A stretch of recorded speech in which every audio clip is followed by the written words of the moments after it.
Get ready to put your happy faces on whilst you listening to The Grumble from musterxmedia, a place you can be happy whilst being a miserable bastard. If you're easily offended, this podcast is not for you, but if you're not, enjoy. I'm going to talk to you about my shithole house. Now, don't get me wrong. In fact, I can't even say that. You can't get wrong on this one. I live in a fucking toilet house. And when I say toilet house, I mean the house I live in is an absolute dilapidated shithole that I have the privilege of paying £610 a month for this 3-bedroom piece of shit somewhere in Wales. Now, why am I grumbling? Why can't I just move out? I hear you say. Well, I'll tell you what the problem actually is before I even tell you why I haven't moved out this shithole yet. So, the roof has been fucked for nearly 2 entire years. I mean, when I say fucked, it's been proper fucked. As in, it's no longer watertight. Well, you should ring up your landlord and get it fixed. Well, it's a nice sentiment, that. Because not only have I phoned many times, I've emailed many times, and they have come round once, twice, in fact 3 times now. 3 times. And it's still not fixed. I'm not a roofer, but I know what's wrong with it. That it is to do with the roof, because I've seen water coming out the fucking roof.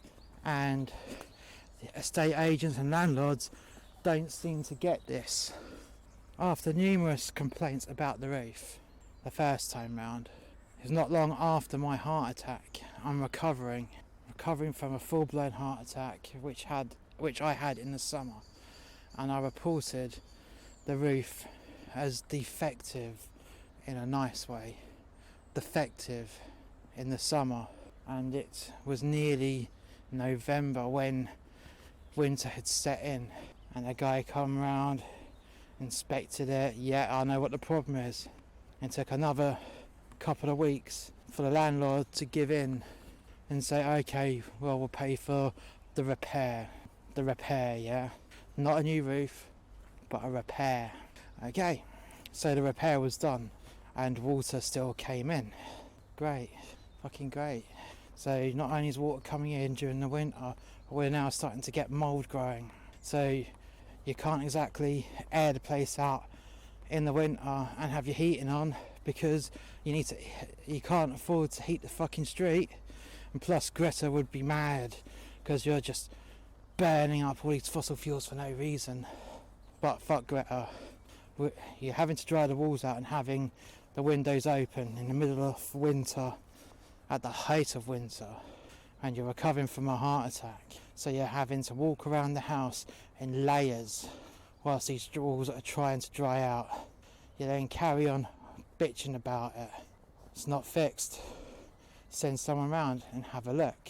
Then I had the estate agents send me a snotty email one day accusing me of having condensation which I should be wiping down, which is causing all this damp. And I was like, what? So not only am I trying to not have another heart attack from the mould, the cold, and now the rage, but I was on pure flip mode at this point. I didn't bother sending an email. In fact, I did actually send an email. I'll call you in 10 minutes, you answer the phone or else, was my response to that snotty email. And for an hour and a half I was chastising the living shit out of this estate agent, telling her how fucking dare she's not even bothered to come round to inspect it, for a start. Secondly, I'm not a fucking kid. I wipe down condensation. If any was to appear, I'd wipe it down like a responsible adult would do. And because this house has no vents in there, it was designed without any fucking vents, or The landlord had them bricked up over the time. Who knows? Who fucking knows? There's no vents for the damp air to get out. And I'm like, how fucking dare you blame me for that? Get your ass round here now. Get your fucking ass round here now, because I've had enough. I'm not being accused of being the root of this problem because your business associate, i.e. the landlord, is such a fucking cheapskate. No. Get your fucking ass around here now, because if you don't come there, I'm going to come to you and I'm going to embarrass you in front of all your fucking team. I reckon with this chastisement, all her team were listening in on the phone as it is. They're all probably looking at her, and to shut me up, she sent someone round to investigate my claim. She didn't turn up herself, no. No, she did not. She sent some fucking cowboy builder round who took a look and said as much, that it's condensation from the windows. The cunt didn't even go up a ladder, didn't even get a ladder up to the loft to check out the roof. No. Just turned up, 2 minutes later he was gone. Yeah, it's condensation damp because they've not moved it. So he was doing what he was told to do. To which I blew a fucking fuse. Nah. You don't fucking do that. You don't send round a fucking workman who then contradicts the person that did the original set of work. Yeah? So if there was no problem with the roof, why did the roofers that you sent round the first time, why did they do a repair job? Yeah? It's not right. Now either they're liars or you're just a tight ass cunt. Now, I said to the estate agent, you get the fucking cunt of a landlord on the phone right now. Once I've hung up to you, it's all in an email, what I'm saying to you right now, because I'm just sending it now, because I'm at my computer, whilst I'm giving you another bollocking. You send me round another cowboy who's a liar, because he didn't get the fuck up a ladder to investigate, who just looked at the damp patches and told you that it's where we've not opened up the windows. It's bullshit. The windows are open every fucking day during the winter. Now this is the second winter by this point. It's the second winter on the trot. Now, if you do not get this roof repaired, I will sue you. I will take you to court as a rogue landlord, and they're going to publish that. Now that's not going to look good for your business during a coronavirus epidemic, because you'll never reopen. You'll never reopen. Now get it fucking fixed. I got a letter through the post 2 days later. Oh, a physical letter. I wonder what this is. It's got the branding of the estate agents.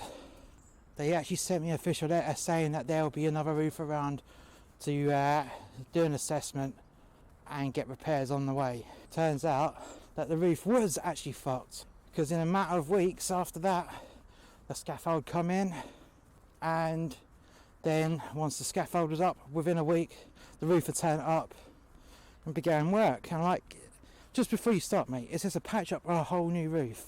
Oh no, it's another patch up, mate. So with the cost of the original patch up and your patch up, would it have been cheaper to buy a new roof by this point? Yes, said the roofer. It would have been a lot cheaper. Be a third less expensive. Oh fucking dear. That's not good. So the roofer does his repairs, tells me that there are massive puddles within the structure of the roof. Puddles, ankle deep. So at this point, we are draining out all this water. After the repair, there's still water coming through because it was going nowhere apart from down through the brickwork, continuing the damp. Both sides of the house, in the eaves, we've got a lot of water to drain out. And in the last storm, about a week ago from this recording, we've had another leak on the roof, this time at the top of the apex, which is coming down right bang in the middle of the house, in the master bedroom, You could tell that it is the roof. That's the problem, because you've got all these weird yellow-brown stains on the ceiling. Yellow-brown stains? What's that? That's the colour of the fiberglass insulation that they put in the loft to help keep it nice and warm. I've had a look. I stuck my head up in the loft, and there we go. I could see drips of water coming down. Not that big, not that much, just little drips. So now the roof has got more official damage. It would have been cheaper for a new roof the first time, had the landlord not been a cheap motherfucker. I kept telling him via the estate agent, get a new roof because it is fucked. What's going to cost more in the long run, a new roof or patch up after patch up after fucking patch up? So now I'm still waiting for the roofer to come back round to do yet another repair on the roof, and drawing out water still from these puddles within the roof structure. Now, why haven't I moved out of this shithole, I hear you say? Well, the thing is, when one recovers from a heart attack, they don't really get paid well for it. And then, straight after that, just as he gets back to work, the pandemic hits. The global pandemic hits, and no cunt can go and do a decent day's work when you're on furlough. And then when I needed to get more cash, I had to take a temporary job. And guess what? I'm on furlough from that too. So how can anyone save up a deposit when you're on 80% of fuck all from your shit job that you took to keep you going? So now, not only are we stuck, but fortunately we're now on the waiting list with the housing association. But how long that will take, fuck knows. Although I can see it happening sooner than the roof actually getting fixed. If you like this podcast, we have another one called A Tribute to Men That Hate Their Jobs. This is an over-dramatised story channel where the narrator gets into daily mishaps in a job that he hates. The link is in the description.